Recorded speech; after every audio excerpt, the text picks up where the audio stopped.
அண்மை செய்தி. இஸ்ரேலும் அமெரிக்காவும் சேர்ந்து ஈரான் மீது திடீர் தாக்குதலில் ஈடுபட்டிருப்பதாக தகவல் கிடைத்திருக்கிறது. அமெரிக்கர்களை பாதுகாப்பதே எங்களின் நோக்கம் என்று அதிபர் டொனால்ட் ட்ரம்ப் அறிக்கை வெளியிட்டிருக்கிறார். விவரங்களை தர இருக்கிறார் செய்தியாளர் மதியழகன். விவரங்களை வழங்கினார். அமெரிக்கா ஈரான் இடையே போர் பதற்றமான ஒரு சூழலானது நிலவி வந்தது. அணு ஆயுத ஒப்பந்தத்தில் இஸ்ரேல் கையெழுத்திட வேண்டும் என்ற ஒரு கோரிக்கையை அமெரிக்கா வைத்திருந்தது. ஆனால் இந்த கோரிக்கையை ஏற்க ஈரான் மறுத்துவிட்டது. இந்த நிலையில்தான் ஈரானில் பல்வேறு உள்நாட்டு பிரச்சனைகளை முன்வைத்து அந்நாட்டு மக்கள் போராட்டத்தில் ஈடுபட தொடங்கினார். அதனை அந்த நாட்டு அரசு கடுமையான முறையில் அடக்கியது. அதற்கும் அமெரிக்க அதிபர் டொனால்ட் ட்ரம்ப் கண்டனம் தெரிவித்திருந்தார். இது போன்று நடவடிக்கையெல்லாம் ஈடுபடக்கூடாது, போராட்டக்காரர்களை தூக்கிலிடுவது போன்ற செயல்களில் எல்லாம் ஈடுபடக்கூடாது என்று அமெரிக்காவும் கண்டனம் தெரிவித்திருந்தது. அமெரிக்கா ஈரான் இடையேயான ஒரு பதட்டமான சூழல் நிலவி வந்த நிலையில்தான் இன்று காலை இஸ்ரேல் ஈரான் மீது தாக்குதல் நடத்தியது. ஈரானினுடைய தலைநகர் தெஹ்ரானை குறிவைத்து இஸ்ரேல் வான்வெளி தாக்குதல் நடத்தியதை அடுத்து ஈரானும் இந்த தாக்குதலில் தற்பொழுது அமெரிக்காவும் இணைந்திருக்கிறது. அமெரிக்காவும் இணைந்து தற்பொழுது இஸ்ரேல் மீதான தாக்குதலை அதிகப்படுத்தி இருக்கிறது. அமெரிக்க மக்களினுடைய பாதுகாப்பு தான் தங்களுக்கு முக்கியம் என்று அமெரிக்கா தெரிவித்திருக்கிறது. தொடங்கியதாக அமெரிக்க அதிபர் ட்ரம்பும் அதிகாரப்பூர்வமாக அறிவித்திருக்கிறார்.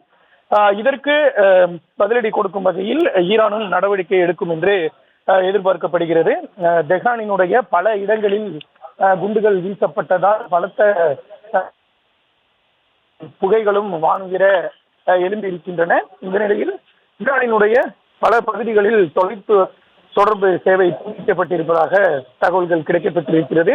குறிப்பாக செல்போன் சேவைகள் தற்பொழுது துண்டிக்கப்பட்டிருப்பதாகவும், அதே போல பல பகுதிகளில் டவர்கள் இந்த தாக்குதலுக்கு உள்ளான நிலையில் நெட்வொர்க் சேவையும் பாதிக்கப்பட்டிருப்பதாகவும் தகவல்கள் வெளியாகி இருக்கின்றன.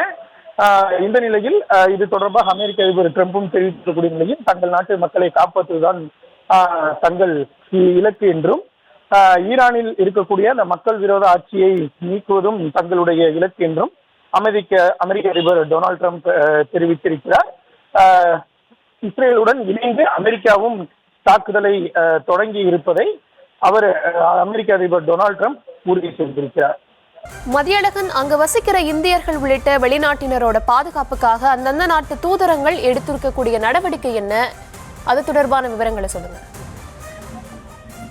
இந்த விவகாரம் தற்பொழுது இஸ்ரேலில் இருக்கக்கூடிய இந்திய தூதரகம் இந்திய நாட்டு மக்களுக்கு அறிவிப்பு ஒன்றை வெளியிட்டு இருக்கிறது. அதாவது இப்படி நிலவக்கூடிய ஒரு பதற்றமான சூழலில் இஸ்ரேலில் வசிக்கக்கூடிய இந்தியர்கள் அனைவரும் உச்சபட்ச கவனத்துடன் செயல்பட வேண்டும் என்றும் விழிப்புடன் இருக்க வேண்டும் என்றும் அறிவுறுத்தலை வழங்கி இருக்கிறது. மேலும் இது தொடர்பாக தூதரகம் வெளியிடக்கூடிய வழிகாட்டு நெறிமுறைகளை கட்டாயம் பின்பற்ற வேண்டும் என்ற ஒரு அறிவுறுத்தலையும் இஸ்ரேலில் இருக்கக்கூடிய இந்திய தூதரகம் வழங்கி இருக்கிறது. மேலும் இந்தியர்கள் அனைவரும் பாதுகாப்பான பகுதிகளில் தஞ்சம் புக வேண்டும் என்றும், பாதுகாப்பான இடங்களுக்கு சென்று அது வேலை செய்யக்கூடிய இடமாக இருந்தாலும் சரி அல்லது வசிக்கக்கூடிய இடமாக இருந்தாலும் சரி பதுங்குகுழிகள் போன்ற பாதுகாப்பான இடத்தில் இருக்க வேண்டும் என்றும் அறிவுறுத்தப்பட்டு இருக்கிறது. மேலும் இந்தியர்கள் அனைவரும் தேவையற்ற அத்தியாவசியமற்ற பயணங்களை தவிர்க்க வேண்டும் என்றும் அறிவுறுத்தலானது வழங்கப்பட்டிருக்கிறது. மேலும் உள்ளூர் சூழ்நிலையை தெரிந்து கொள்வதற்காக அங்கு இருக்கக்கூடிய உள்ளூர் செய்திகளை பொதுமக்கள் பின்பற்ற வேண்டும் என்றும், ஏதாவது அறிவிப்பு வெளியிட்டால் அதனை தெரிந்து கொள்ளக்கூடிய வகையில் செய்திகளை தொடர்ந்து பின்பற்ற வேண்டும் என்றும் தெரிவிக்கப்பட்டிருக்கிறது. அதே போல ஏதேனும் அவசரமான சூழல் ஏற்பட்டால் டெல் அவிவில் இருக்கக்கூடிய இந்திய தூதரகத்தை தொடர்பு கொள்வதற்கான தொலைபேசி எண்களும் அதே போல மின்னஞ்சலும் வெளியிடப்பட்டு இருக்கிறது. அதே போல இந்த விவகாரத்தில் போதுமான தகவல்களை மக்களுக்கு தெரிவிப்பதற்காக உள்ளூர் அதிகாரிகளுடன் இணைந்து செயல்படுவதாகவும் தற்பொழுது அறிவிப்பு ஒன்று இந்திய தூதரகம் சார்பில் வெளியிடப்பட்டிருக்கிறது. இந்த பதற்றமான சூழல் நிலவுவதன் காரணமாக விமான சேவையும் பலத்த பாதுகாப்புக்கு பலத்த பாதிப்புக்கு உள்ளாகி இருக்கிறது. ஈரான் வழியாகவும் இஸ்ரேல் வழியாகவும் செல்லக்கூடிய அந்த வான்பரப்பு தற்பொழுது பதற்றமான அந்த வான்பரப்பில் தற்பொழுது சேவைகளை தொடர முடியாத ஒரு சூழலானது ஏற்பட்டு இருக்கிறது. தற்பொழுது அதாவது குறிப்பாக டெல்லியிலிருந்து டெல்லியிலிருந்து டெல்லிக்கு இயக்கப்பட்ட ஏர் இந்தியா விமானம் கூட மீண்டும் இந்தியாவிற்கே தற்பொழுது திருப்பி அனுப்பப்பட்டு இருக்கிறது. ஏனென்றால் இஸ்ரேல் வான்பரப்பு தற்பொழுது மூடப்பட்டிருப்பதன் காரணமாகவும் மக்களினுடைய பயணிகளினுடைய பாதுகாப்பை கருத்தில் கொண்டும் ஏர் இந்தியா இந்த முடிவை அறிவித்திருக்கிறது.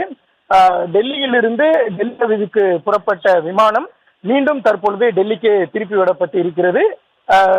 அதாவது இஸ்ரேல் வான்பரப்பு மூடப்பட்டிருப்பதாலும் அந்த பகுதியில் ஒரு பதற்றமான சூழல் நிலவுவதால் பொதுமக்களினுடைய நலனை கருத்தில் கொண்டு இந்த நடவடிக்கை எடுக்கப்பட்டு இருப்பதாக ஏர் இந்தியா சார்பில் அறிவிக்கப்பட்டு இருக்கிறது. இதே போல கத்தார் ஏர்வேஸ் உள்ளிட்ட பல்வேறு விமானங்களினுடைய சேவைகளும் பாதிக்கப்பட்டு இருக்கிறது. இந்த நிலையில் தற்பொழுது ஈரானில் இருக்கக்கூடிய இந்திய தூதரகம் தற்பொழுது ஒரு அறிவிப்பு ஒன்றை வெளியிட்டு இருக்கிறது. அந்த அறிவிப்பில் தற்பொழுது இருக்கக்கூடிய இந்த ஒரு பதற்றமான சூழலை முன்வைத்து பொதுமக்கள் யாரும் தேவையற்ற பயணங்களை ஈரானில் மேற்கொள்ள வேண்டாம் என்றும் முடிந்த அளவிற்கு அனைவரும் தங்களது இருப்பிடங்களிலேயே இருக்க வேண்டும் என்றும் தெஹ்ரானில் இருக்கக்கூடிய இந்திய தூதரகம் அறிவிப்பு ஒன்றை வெளியிட்டு இருக்கிறது. மேலும் ஈரானில் இருக்கக்கூடிய மக்களும் உள்ளூர் செய்திகளை தெரிந்து கொள்வதற்காக, குறிப்பாக அங்கு இருக்கக்கூடிய நிலையை தெரிந்து கொள்வதற்காக செய்திகளை பின்தொடர்ந்து தற்பொழுதைய தகவல்களை உடனுக்குடன் தெரிந்து கொள்ளுமாறும் ஒரு அறிவிப்பு ஒன்றை வெளியிட்டு இருக்கிறது.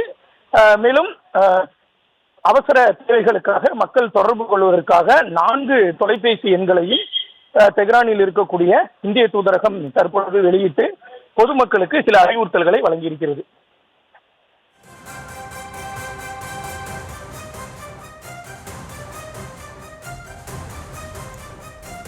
மதியழகன், இஸ்ரேலும் அமெரிக்காவும் இணைந்து ஈரான் மேல இப்படி ஒரு திடீர் தாக்குதலை நடத்தியிருக்காங்க. இது ஒரு பலம் வாய்ந்த தாக்குதலா தான் இருக்கும்.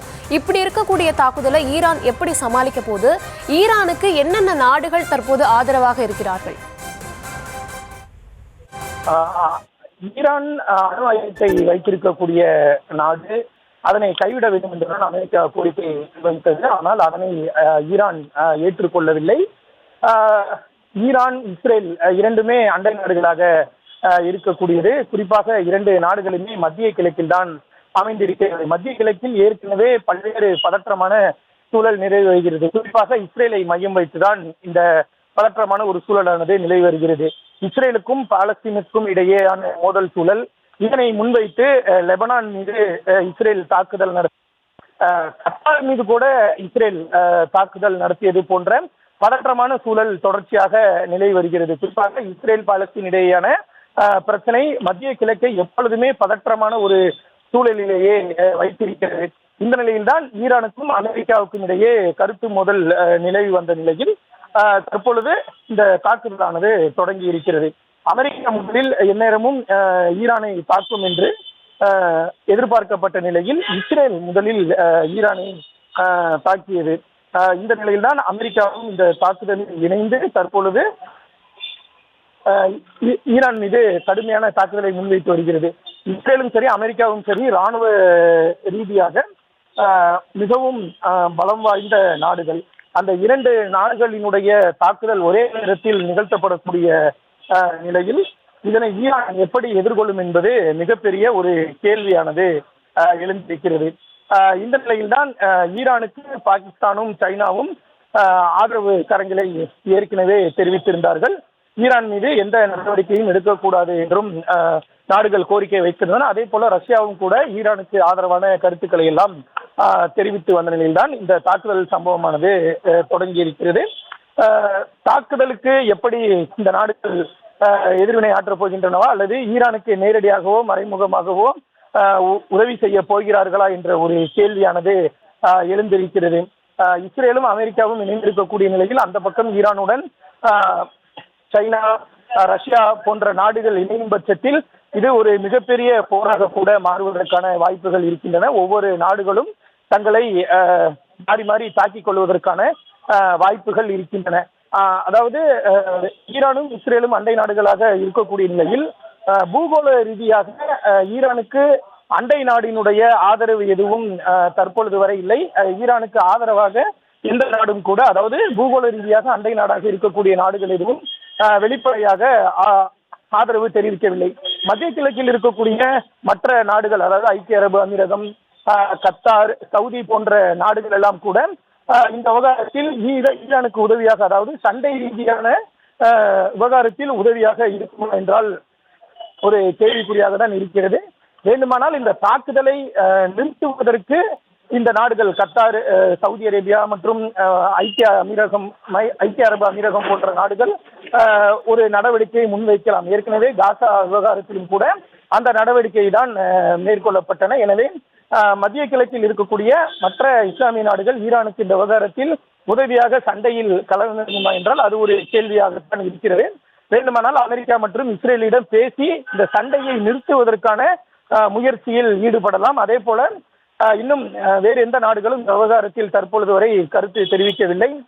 குறிப்பாக சைனாவோ ரஷ்யாவோ ஈரானுக்கு ஆதரவான நிலைப்பாடுடன் இருந்தாலும் கூட இந்த ஒரு சண்டை தாக்குதல் தொடங்கி இருக்கக்கூடிய நிலையில் இதற்கு இது தொடர்பாக இன்னும் எந்த நாடுகளும் அதிகாரப்பூர்வமாக வெளிப்படையாக தங்களது ஆதரவையோ எதிர்ப்பையோ தெரிவிக்கவில்லை.